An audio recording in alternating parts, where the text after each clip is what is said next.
Perceive, process, perform. Do you need inspiration for your practice? Or do you simply need to practice inspiration? With this series, we aim to do both. Give us 15 minutes and we'll give you practice inspiration. Kirk Behrendt has invested his entire professional life to studying the top dental practices in the world and the leadership that guides them. As the founder of ACT Dental, his personal mission is to use up every ounce of his potential. In this brief presentation, he talks about the importance of not letting your circumstances suck your energy. You have walked into the greatest profession ever. Ever. And let me tell you why. Because when you graduate from dental school, there are 0 rules. None. There's not even one rule. When you graduate, where do you have to practice? You can practice anywhere you want. You can go to a big city, you can go to your hometown, wherever you want. When you open up your practice, what hours do you have to have? Whatever you want. You can work evenings, you can work Saturdays, you can work 7 to 3, you can work 4 days a week. You get to pick. That's the coolest thing. Now here's the other thing. Who can you hire in dentistry?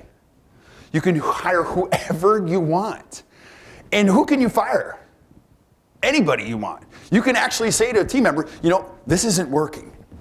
Right? You can say that kind of stuff. Now, we don't even call it firing anymore. We call it freeing up your future. Isn't that cool? I love that. Hey, come on in here. We're going to free up your future.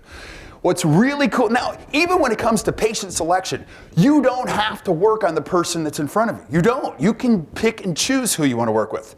It's the greatest profession ever. You can actually choose what you want and create a great life for you. And that's one of the things that's missing in dentistry is having a great life. Now, the biggest key to this, the secret to having the success that you want in dentistry is it's all about energy. It's about having the right people around you at the right time for the right procedure and creating that type of practice that you want. And here's what's really cool. You can deal with anything physically challenged. You can deal with the physical challenge of dentistry. The thing that you can't deal with is the mental challenge in dentistry. And so one of the key pieces is putting together the perfect team or the right team in creating the practice that you want. Now there's 2 keys to it, 2 very important keys to building the right team. In 20 years of research, we boiled it down to 2 things. Here's the first thing in selecting the right people to be around you. The first one is this, my experience is this, people change but very little. Have you ever noticed that? It's not, I used to think I could change people, but what you realize is you can't change them. They can change themselves, but you can't change them. When I was younger and I was in my 20s, people would say, oh, you're a coach? Can you come out to my office? And they'd say stuff like this, can you fix Judy? And I was thinking to myself, of course I can. So I'd put on a nice tie, I'd fly out to an office somewhere in Boston, and I'd walk into the office in the morning, and everybody would be there in the morning. I'd walk in and I'd say, hey, where's Judy? And sure enough, there would be Judy. Now, she wouldn't say this, but you could see it in her face. She was like, come here, little boy. I will eat you for lunch, right? And so I would be in the private office with this woman named Judy trying to perform an exorcism. And you know how difficult that is. Now, can I change her? Absolutely not. She can change herself, but I can't change her. And here's the dialogue that starts to happen. And we're going back and forth and back and forth. I'm trying to rehabilitate this woman. She's saying stuff like this. She's saying, you know, I've worked with him for 20 years. And I'm thinking, 20 years? What year did you quit? You know, she's the kind of employee that's very dangerous. The people that quit, but they stay for another, you know, she quit 15 years ago, but she's been there for 20. Does that make sense? So she's obviously disengaged. Now, when I go back in the lab, the same thing is happening back in the lab. I'm like, what is with this woman? And the dentist says something like this, you know, I worked with her for 20 years. She sucks the life out of me every day. Every day she sucks the life out of me. And I'm thinking, why have you been doing it like this? Why didn't you just let her go? And his reasoning is, well, I was hoping she'd die or move away, right? Like that's the only reasoning that he has, is that it would resolve itself. The truth of it is, it doesn't resolve itself. So my experience is this, that people change but very little. The second thing is this, you realize in life that there are people that give you energy. They make your life better just by being in it. They walk into the room and you go, oh man, I love you, I miss you. Your life is better because they are in it, and it changes the entire oxygen in the room. We call those people energy givers. Now, on the other end, there's people we call suckers, energy suckers. And it's an important concept because they have to suck energy. They have to. It's their primary form of currency. They get energy from sucking it out of other people. And here, have you ever just gone to the grocery store with your kids or whatever? Maybe it's a Saturday. You put your kids in that little cart and you're pushing them around the store and you're hoping you're going to have a great day, and you run into the one, you're going down the aisle, you run into the one person you were hoping you were not going to see today. Has that ever happened to you? You walk in, you're like, oh my gosh, go, go, go, go, go, go, go. And then my thing is I'm always hanging out in frozen food, kind of hiding in that section. And my kids are like, what are you doing? I'm like, shh, you'll understand when you're older.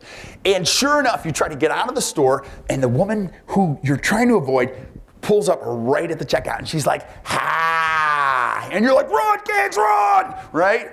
And she's automatically just puts her fangs into your neck and says, did you hear what I heard? And starts sucking the life out of you. Now, I can't describe clearly what's starting to happen, but she's starting to take the energy from me, and somehow I feel worse, but she feels better. Those people are energy suckers. They have to suck the life out of people. Now, I have these posters, and I put them up in a lot of offices that we get to see all over North America. And you can put them up in your office. Don't put them in the ops. Put them up in the private areas as a subtle reminder. There's no sucking of any energy here, because we spend more time together as a team than we do with our own families. There was one time I went to an office in the Midwest, and this dentist had them up in the ops. I'm like, don't put them in the ops. He's like, no, there's energy suckers everywhere. They're everywhere. So you want to make sure that you're giving the best energy to the things that matter most. And a lot of times it's the team, it's the people around you. When you have the right people around you,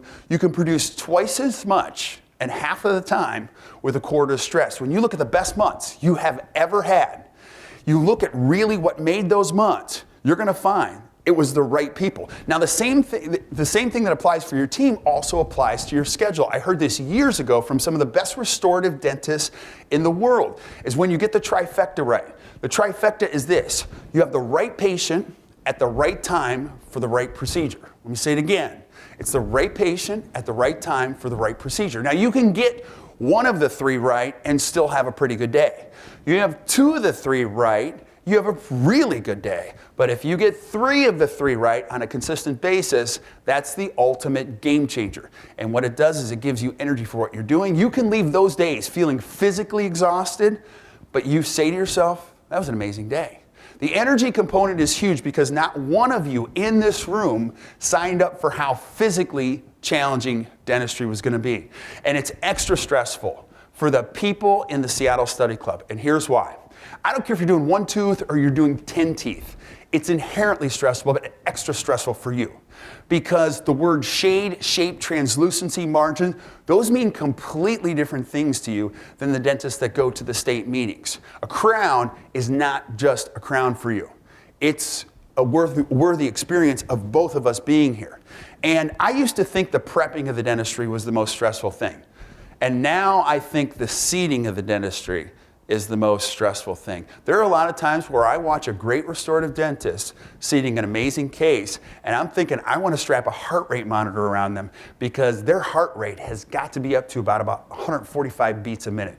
Dentistry is inherently stressful. And my point is this: if you let things suck the life out of you, it's going to be an exponential challenge long term. Carolyn Mace, who's an expert on energy, says God gives us $100 worth of energy every day, and we spend it on things, people, and events. And the problem is this, is that when we give too much energy to the wrong things, it starts to create pathologies in our bodies. And you know when this is happening, when you're seating or prepping a big case and you don't have the right people around you, or it's not the right time, you can feel the chemistry off in your body. You can actually start to see the pathologies in the bloodstream. And what happens is we get to the edge. And some of you have been to the edge. Let me take you to the edge. The edge is this.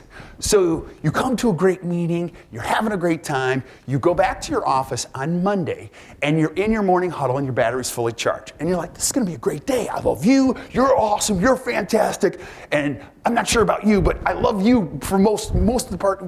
I love my team, right? And You're sitting in your morning huddle, everything seems to be going fine, and everybody leaves the room at the conclusion of the huddle except your chief chairside assistant who's worked with you for 10 years. And this woman, you love this woman. She anticipates your sentences, she finishes, she knows your moves, she knows what you're gonna do before you do it. And she's standing there in the room with this concerning look. And she says the magic phrase that you love, and it's this. Can we talk? We need to talk. And I don't know what happens to you, but my heart drops right into my stomach. I hate that phrase because no matter what she says, it's not good, right? And so she says something like this.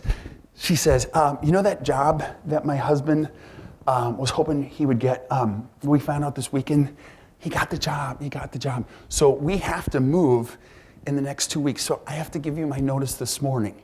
So what happens to your battery at that very moment? It starts to drain, right? This is what you say to yourself. You say, he could commute, right? He could totally commute. You're trying to think of every possible solution that you could to this scenario. And you're like, we'll deal with this later. So you glove up, you go to work on your first patient. You can now hear that your second patient is canceled. You have a huge hole in your schedule and your team feels bad for you now. So they're starting to squeeze everybody on your short call list, your emergencies, into your schedule because they want to recapture the day. Puts you in a really relaxed state. You love it, right? And so you manage to get through lunch, and has this ever happened to you? You come out of lunch, and you go right into operatory 2, and there in the chair is your biggest energy-sucking patient. You ever come out and you go like this, you go, oh, no way, no way. You look at your team and go, this is not happening. This is a joke. You guys are playing a joke on me, right? And you can see you're at the very edge, and you're starting to fume. You feel your body warm up, and you say to yourself, I can't believe this is happening. This is freaking you out because you have nothing left in the tank. This is where the pathologies are starting to happen in your bloodstream. And you're having flashbacks from, remember the movie A Few Good Men with Tom Cruise and Jack Nicholson? That perfect movie, you see Tom Cruise just badgering Jack Nicholson, and you know Nicholson is at the edge. He doesn't have anything left in the tank, and you know Nicholson's gonna freak out when this person, Tom Cruise, asks him the perfect question. So this patient who you can't stand asks you the perfect question. Like it's perfect. He says something like this, I think I'm entitled to find out what my insurance benefits would cover. And you say, you want answers? You want answers. You can't handle the truth, son. We live in a world where your insurance only compromises the care that I can provide to my patients. Who's going to provide high quality care? You. I have a greater responsibility than you could possibly fathom. You weep when your mouth hurts and you beg me to fix it. You have that luxury. You have the luxury of not knowing what I know, that your insurance playing the middleman in our communication only hurts you. We use words like centric relation, anterior guidance, and occlusion. We use these words as a backbone of a lifetime spent defending something. You use them as a punchline. I have neither the time nor the inclination to explain myself to a man who rises and sleeps under the blanket of care that I provide, and then questions the manner in which I provide it. I would just assume you said thank you and went on your way. Otherwise, suggest you pick up a brush and start flossing. Either way, I don't care.